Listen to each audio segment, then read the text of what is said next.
என் தங்கமே, இன்று இந்த கருப்பன் உனக்காக அவசரமாக ஒரு நல்ல செய்தியினைக் கொண்டு ஓடோடி வந்திருக்கின்றேன். என் தங்கமே, உனக்கு நல்லது என்றால் அது மற்றவர்களுக்கு நிச்சயமாக கெட்ட செய்தியாகத்தானே இருக்கும். அதனால்தான் உனக்கான நல்ல செய்தியினை நீ மட்டும் தனிமையில் கேட்க வேண்டும் என்று உன் அப்பன் நான் சொல்கின்றேன்.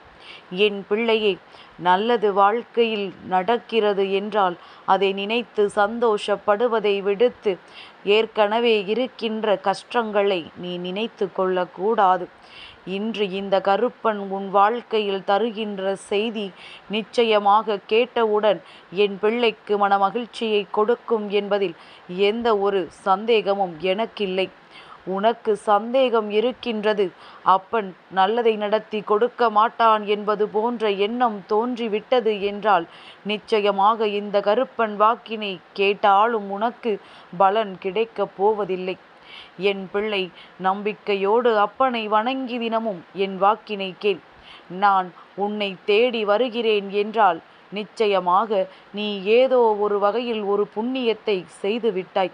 அந்த புண்ணியத்திற்கான பலனை உன் அப்பன் உன்னை தேடி வந்து தந்து கொண்டிருக்கின்றேன். என் பிள்ளையே, தெய்வம் உன்னை தேடி வந்து உனக்கான வெற்றி வரத்தை தரும் பொழுதெல்லாம் அதை நீ வேண்டாம் என்று சொல்லாதே. ஏனென்றால் தெய்வத்தை வணங்குவதே ஏதேனும் ஒரு வகையில் உனக்கு நல்லது நடக்கும். உன் வாழ்க்கையில் உன்னை சுற்றி வருகின்ற கஷ்டங்கள் எல்லாம் உன்னை விட்டு நீங்கும் என்பதனால் தானே. அதுவெல்லாம் நடக்கும் நேரம் நீ விட்டு விடாதே. இந்த கருப்பன் இன்று உனக்கு தர வந்திருக்கின்ற நல்ல செய்தி என்ன தெரியுமா? என் பிள்ளை, பல காலமாக நீ தவித்து நின்ற ஒரு விஷயம், அது மட்டுமல்லாமல் நீ ஒருவருக்காக என்னிடத்தில் கேட்டு நின்ற ஒரு விஷயம் உன் வாழ்க்கையில் நிறைவேறப் போகின்றது. தனக்கென்று இல்லாமல் மற்றவர்களுக்காகவும் நீ சில நேரங்களில் வேண்டுதலை வைக்கின்றாய். பிறர் படுகின்ற கஷ்டங்களை பார்த்து கொள்ள முடியாமல் அவர்களுக்கும் நல்லது நடக்க வேண்டும் என்று நினைக்கின்ற என்னுடைய குழந்தையின் நல்ல மனதிற்காகவே உன் அப்பன் நீ கேட்டதை உனக்கு விரைவாக நிறைவேற்றி கொடுத்து விட வேண்டும் என்று வந்துவிட்டேன். என் பிள்ளையே, இன்றிருக்கின்ற சுயநல மனிதர்களுக்கு மத்தியில் என் பிள்ளை நீ மற்றவர்களுக்கும் நல்லது நடக்க வேண்டும் என்று நினைப்பதை பார்க்கும் பொழுது வியப்பாகத்தானே இருக்கின்றது. உனக்காக நீ கேட்பதை விட அடுத்தவர்களுக்காக நீ கேட்பது சற்று அதிகமாகத்தான் இருக்கின்றது. என் பிள்ளையை, நீ மற்றவர்களுக்காக கேட்கின்ற வேண்டுதல் நிறைவேற்றப்படும்.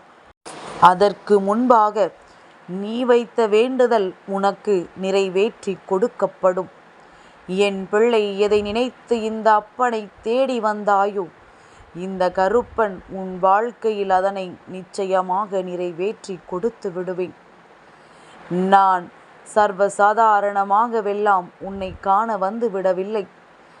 எத்தனையோ தடங்கல்களை தாண்டித்தான் நீ என்னை கண்டு கொண்டிருக்கின்றாய் என்பதனை மறந்து விடாதே. என் பிள்ளையே, நான் என்றும் உனக்கு காவலாக நிற்கிறேன் என்பதனை நீ உணர்ந்திருந்தால் எந்த சூழ்நிலையிலும் வாழ்க்கையை பற்றிய பயம் உனக்கு வராது. அப்பனின் சாந்தமான முகத்தை காண்கின்றாயல்லவா? நான் உனக்கு கொண்டு வந்த நல்ல செய்தி. இந்த அப்பாவின் முகத்தை நீ மனமகிழ்ச்சியோடு பார். உனக்கே புரிந்துவிடும். உன் வாழ்க்கையில் உன்னை வாட்டி வதைத்த பிரச்சனைகள் எல்லாம் முடிவடைய போகின்றது. நீ எதிர்பார்த்த சந்தோஷம் உனக்கு கிடைக்கப் போகின்றது. நீ விரும்பிய உறவு உன்னை தேடி வரப்போகின்றது. நீ வேண்டாம் என்று விட்டு சென்றவர்கள் எல்லோரும் மீண்டும் உன் அருமை புரிந்து உன்னை தேடி வரப்போகின்றார்கள். என் குழந்தையே, இந்த வாழ்க்கை உனக்கு கொடுத்த அத்தனை அனுபவங்களும் இனி நல்ல நிலையை உன் வாழ்க்கையில் உனக்கு காண்பித்து கொடுக்கப் போகின்றது. எதற்காக இத்தனை காலமும் நீ கஷ்டப்பட்டாயோ அந்த கஷ்டத்திற்கெல்லாம் உனக்கு நல்ல பலன் கிடைத்து விட்டது. மனமகிழ்ச்சியோடு இரு. தெய்வத்தின் அன்பு உனக்கு முழுமையாக கிடைத்திருக்கின்றது. மற்றவர்கள் கேட்டுவிட்டால் நிச்சயமாக இதை ஏற்றுக்கொள்ள மாட்டார்கள்.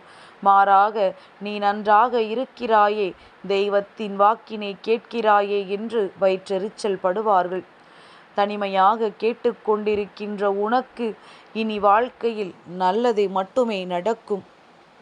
என் குழந்தை, உனக்கு இந்த கருப்பனினுடைய ஆசீர்வாதங்கள் என்றென்றைக்குமே கிடைத்து கொண்டே இருக்கும்.